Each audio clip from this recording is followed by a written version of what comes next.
रामायण और भगवान राम दोनों से ही हिंदुओं की आस्था जुड़ी हुई है।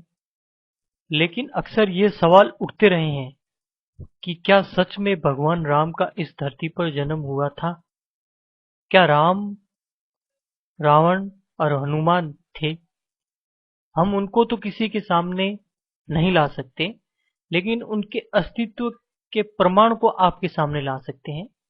भारत और श्रीलंका में कुछ ऐसी जगह हैं जो इस बात का प्रमाण देती हैं कि रामायण में लिखी हर बात सत्य है।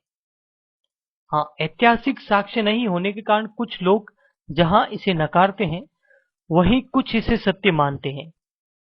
हालांकि इसे आस्था का नाम दिया जाता है, लेकिन नासा द्वारा समुद्र में जो राम सेतु खोजा गया है, पुष्ट किया गया है, उससे यह आसानी से समझा जा सकता है, पता लगाया जा सकता है कि रामायण काल था।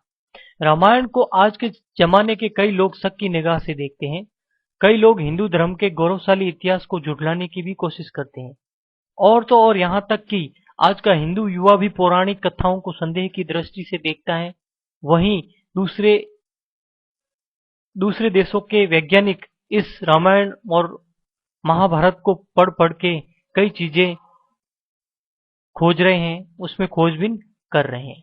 लेकिन हम आपको यहाँ पर उन साक्ष्यों के बारे में बताएंगे जिससे ये सिद्ध हो जाएगी कि रामायण झूठी रचना नहीं थी, रामायण काल सत्य था।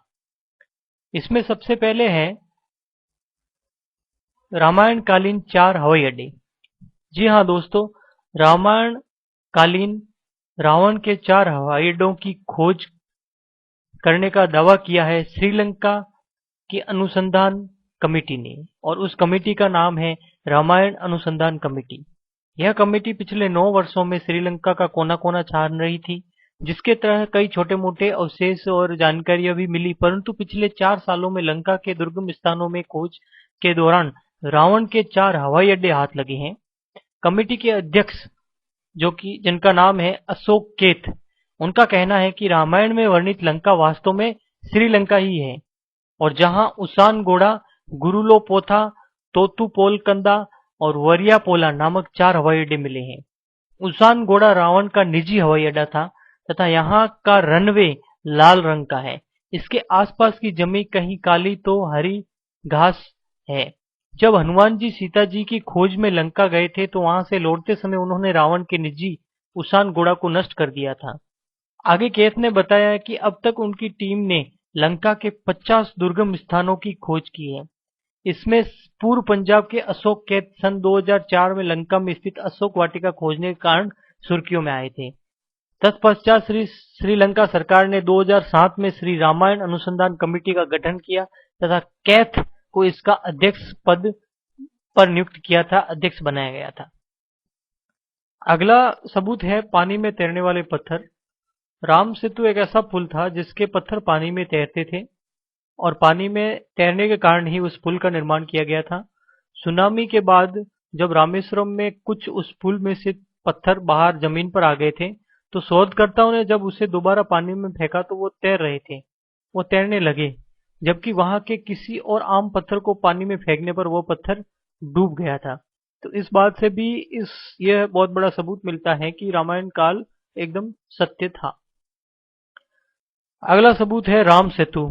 राम सेतु भारत के दक्षिणी पूर्वी तट के किनारे रामेश्वरम द्वीप तथा श्रीलंका के उत्तर पश्चिमी तट मन्नार द्वीप के मध्य बनी हुई एक पुल श्रृंखला है। भौगोलिक प्रमाणों से यह पता चलता है कि किसी समय यह सेतु भारत तथा श्रीलंका को आपस में जोड़ता था। यह पुल करीब 30 किलोमीटर लंबा है और ऐसा माना जाता है कि 15वीं शताब्दी तक पैदल पार करने योग्य था यह, परंतु किसी एक चक्रवात के कारण यह पुल अपने पूर्व स्वरूप में नहीं रहा। राम सेतु एक बार फिर तब सुर्खियों में आया था जब नासा के उपग्रह द्वारा लिए गए चित्र मीडिया में सुर्खियां बन गए थे। समुद्र पर सेतु के निर्माण को राम की दूसरी बड़ी जीत कहा जाता था, क्योंकि समुद्र की तरफ से रावण को कोई खतरा नहीं था। उसे विश्वास था कि इस विराट समुद्र को पार करने की कोई चुनौती नहीं दे सकता था, परंतु श्री राम ने यह करके दिखाया था और समुद्र पर पुल बांध दिया था। अगला सबूत है द्रोणागिरी पर्वत। युद्ध के दौरान जब लक्ष्मण को मेघनाथ ने मूर्छित कर दिया था तो उनकी जान बचाने के लिए हनुमान जी संजीवनी लेने द्रोणागिरी पर्वत गए थे। उन्हें संजीवनी की पहचान नहीं थी, इसलिए उन्होंने पूरा पर्वत ही उठाने का निर्णय लिया था। युद्ध के बाद उन्होंने द्रोणागिरी को यथास्थान पर पहुंचा दिया था। उस पर्वत पर आज भी वो निशान मौजूद है जहां से हनुमान जी ने उसे तोड़ा था। अगला सबूत है श्रीलंका में मिलने वाली हिमालय की जड़ी बूटियां। श्रीलंका के उस स्थान पर जहां लक्ष्मण को संजीवनी दी गई थी, वहां हिमालय की दुर्लभ जड़ी बूटियों के अंश मिले हैं, जबकि पूरे श्रीलंका में ऐसा नहीं होता। ऐसी जड़ी बूटियां कहीं और नहीं है, और हिमालय की जड़ी बूटियों का श्रीलंका में पाया जाना इस बात का बहुत बड़ा प्रमाण है। अगला सबूत है रावण का महल। कहा जाता है कि लंकापति रावण के महल, जिसमें वह अपनी पटरानी मंदोदरी के साथ निवास करता था, के अब भी अवशेष मौजूद हैं। यह वही महल है जिसे पवन पुत्र हनुमान ने जला दिया था। लंका दहन को रावण के विरुद्ध राम की पहली बड़ी राजनीतिक जीत माना जा सकता था, क्योंकि महाबली हनुमान ने इस कौशल से वहां के लोगों को भयभीत कर दिया था कि जब वहां के लोगों का कहना था कि जब सेवक इतना शक्तिशाली है तो स्वामी कितना शक्तिशाली होगा, और इस वजह से वहां की जनता में एक भय सा पैदा हो गया था, जो कि आगे जाके जीत के पीछे का बहुत बड़ा कारण बना था।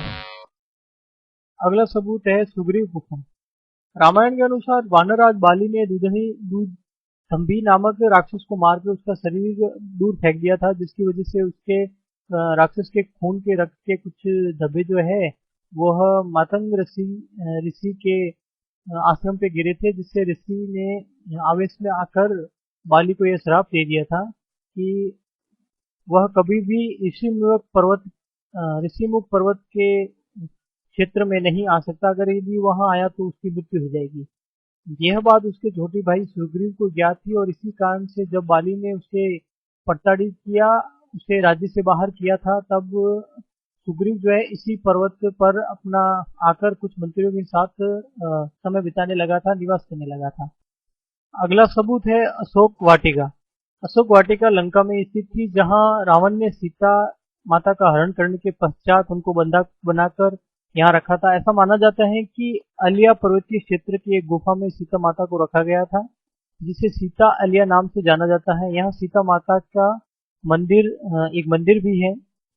यहीं पर हनुमान ने निशानी के रूप में राम की अंगूठी सीता माता को सौंपी थी। ऐसा माना जाता है कि अशोक वाटिका नाम इसलिए पड़ा कि वहाँ अशोक वृक्ष की काफी मात्रा थी, और इसके अलावा अशोक वाटिका जो है जहाँ माता सीता को रखा गया था, उसे कोबरा होड केव, जो श्रीलंका में अभी भी स्थित है, इसी नाम से उस गुफा को जाना जाता है। और वहां पर उस गुफा पर नक्शाकशी या जो भी क्षेत्र बनाया गया था उसके प्रमाण आज भी मौजूद हैं। अगला सबूत है भगवान श्री हनुमान जी के पद चिन्ह। हाँ, जब हनुमान जी ने सीता जी को खोजने के लिए समुद्र पार किया था, तो उन्होंने बहुत बड़ा रूप धारण किया था। बहुत ही लंबे रूप में वो आ गए थे। इसलिए जब वो श्रीलंका की धरती पर उन्होंने पैर रखा, तो वहाँ उस लंबे भव्य रूप के कारण उनके पैरों के निशान वहाँ बन गए थे। यह पैरों के निशान आज भी श्रीलंका में मौजूद हैं। दोस्तों, ये थे रामायण के कुछ रियल प्रूफ। आप अपने विवेक पर निर्णय लीजिए। मेरा यह चैनल सब्सक्राइब कीजिए।